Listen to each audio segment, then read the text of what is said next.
बता मैं तेरे कैंची में मंदिर बनाना चाह रहा हूँ, कहाँ बनाऊं? जहाँ तू कहेगा वहाँ मंदिर बनाऊंगा।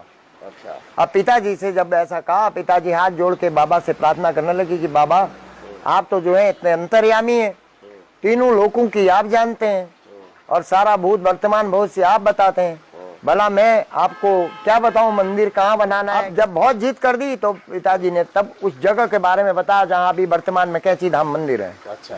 पिताजी ने कहा कि बाबा अगर आप इतनी जिद कर रहे हैं तो एक जगह यहीं पर पास में है, बड़ी रमणीक जगह है और हमारे बुजुर्ग भी कहते हैं कि वहाँ पर इससे पहले कभी कमलागिरी बाबा ने, कभी सोमवारी बाबा ने तप किया है, बड़ी रमणीक भूमि है। अच्छा, किसी संत ने तपस्या करी है, रमणीक स्थल है, चल दिखा कहाँ है। मंदिर का भी अंदर का गेट है जहाँ पर ताला लगता है, उसके करीब करीब नदी के किनारे एक पत्थर में खड़े हुए और चारों ओर नजर घुमा के बाबा कहने लगे कि पूर्णानंद ठीक है, कल आऊंगा 10 बजे। अच्छा। कल देखूंगा इस जगह को। अच्छा। अभी मैं जा रहा हूँ। अच्छा। और वापस आ गए। तो मैं जरा आप कल आएंगे, कल आके कहीं फिर आप ऐसा ही न कहें कि पूर्णानंद झूठ बोलता है। ये जगह के बारे में जो आपको बता रहा हूँ, ये जगह मेरी तो है नहीं, ये तो जंगलात की जगह है। और जंगलात जो आप मंदिर बनाने की सोच रहे हैं, जंगलात अपनी 1 इंच भूमि आपको नहीं देगी निर्माण कार्य करने के लिए। अच्छा। ये तो वन भूमि है, सरकारी भूमि है। फिर कल आपको दिक्कत होगी। तो महाराज बोले तूने कहा ना किसी संत ने तपस्या करी है, रमणीक स्थल है, अब तो मंदिर ही बनेगा। अच्छा। हाँ, तू जंगलात की फिक्र मत कर, जंगलात से मैं बात करूंगा। अच्छा। कल 10 बजे आऊंगा, कल देखूंगा। दूसरे दिन बाबा जब आए तो उनके साथ फॉरेस्ट की पूरी टीम, फॉरेस्ट अफसर, कंजर्वेटर बाबा जी के साथ, एक गाड़ी कंजर्वेटर फॉरेस्ट वालों की और एक गाड़ी में बाबा कि पूर्णानंद ये झाड़ी कैसे साफ होगी, अंदर कैसे घुसे, कैसे देखें उस जगह को। पिताजी ने कहा कि बाबा अगर आप आदेश करें, झाड़ी काटना 15-20 मिनट का हमारा काम है, हम तो रात दिन यही काम करते हैं। उस समय होता भी वही था, खेती बाड़ी का काम था। तो बड़े भैया को घर दौड़ा, फिर दराती और राती गई, पिताजी लोग लगे, झाड़ी झूड़ी काटी गई। अब टीम घुसी अंदर, अंदर घुस के बाबा फिर थोड़ी ऐसे घूमे घामे सब लोग। तो बाबा फिर एक नदी का एरिया है, पूरा पत्थर ही पत्थर थे वहाँ, एक बड़े सी शिला पर फिर खड़े हो गए और महाराज के हाथ में एक फूल था, वो फूल ऐसे करके फेंक दिया और फूल गिरते ही पिताजी को बोले पूर्णानंद जिस जगह फूल गिरा वहां गड्ढा खोदो। अच्छा। तुरंत गड्ढा खोदने के आदेश करो। फिर बड़े भैया को घर दौड़ा गया, फिर गड्ढे खोदने के औजार गए, घंटी बिलचा, पिताजी लोग भैया लोग को गड्ढा खोदने में लगे। अब गड्ढा खोदते खोदते गर्मी के दिन थे, पसीने से तर, पिताजी बाबा से ऐसी पूछ बैठे कि बाबा गड्ढा तो हम खोद देंगे, जरा हमें बताइए इस गड्ढे में आपको क्या करना है, इसका मकसद बताइए, क्या पर्पज है गड्ढे का, हम उस हिसाब से गड्ढे को बना देंगे। तो बाबा बोले कि तूने कहा ना किसी संत ने तपस्या करी है, तो इस जगह पर उसकी धुनी है, राख निकलेगी इसमें नीचे। अच्छा। जहां तक राख निकले वहां तक खोदो।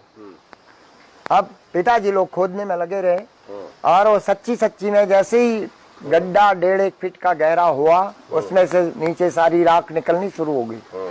और राख निकलते निकलते और जब उस गड्ढे की पूरी सफाई की गई तो इनसे पहले जो संत सोमवारी बाबा ने वहां पर तप किया था, उनकी पूरी धुनी निकल गई। निकलते ही बाबा बोले कि पूर्णानंद बस हो गया, अब उसके आगे मैं हनुमान जी की स्थापना करूंगा और तू मेरा साथ देगा। तो बाबा ने सीधे फॉरेस्ट अधिकारी, कोई सोनी साहब करके थे जो उस समय कंजर्वेटर थे, तो उनको बोला कि इशारा किया इतनी लगभग भूमि चाहिए मेरे को, यहाँ पर मंदिर बनाना है। और उस कंजर्वेटर ने बाबा को प्रणाम करते हुए कहा कि बाबा ये तो हमारे बस में नहीं है, हम तो खाली सरकारी नौकर हैं और आप ये धुनी तो है ही, एक झोपड़ी बना लो, अपनी धुनी जमा लो। अच्छा। इतना तो चलेगा, लेकिन जो आप निर्माण कार्य करने की सोच रहे हैं, मंदिर बनाने की, ये हमारे बस में नहीं है, ये तो हाई लेवल का मामला है। अच्छा, मंत्री करेगा? कौन है मंत्री?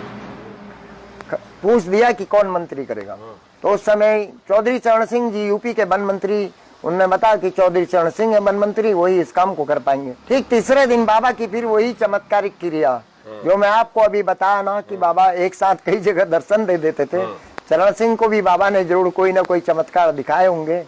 तो चरण सिंह मई काफिले के तीसरे दिन कैंची धाम बाबा के साथ पहुंच गए। बाबा सब रोड पे इकट्ठे हुए और नदी पार उतरे। चरण सिंह को सीधे उस धोनी के पास गई पूरी टीम। धोनी के पास पहुंचते ही बाबा ने चरण सिंह से कहा कि चरण सिंह मैं यहाँ पर मंदिर बनाना चाह रहा हूँ, कैसा रहेगा? अब उसको कुछ ना कुछ लीलाएं तो बाबा ने दिखाई होंगी, तो एकदम उसने हाँ भर दी।